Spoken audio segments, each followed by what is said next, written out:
Huwag ka mag-alala, Tore, kasi matagal ko na talaga gusto makabugbog ng unggoy. Kung gusto mo lang talaga ng suntukan, bakit kailangan mo pa mga charity? Why do you need kailangan mo pang gamitin yung nangyayari ngayon na baha dyan sa Metro Manila? If you're really serious about this, kung gusto mo yung charity na yan, and you've laid some conditions, then let me lay my own conditions for the event. Kung serious ka talaga, ha?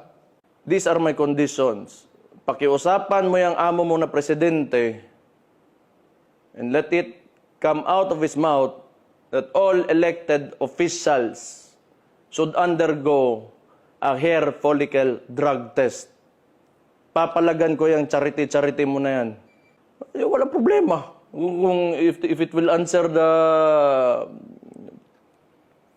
issues nitong bansa natin,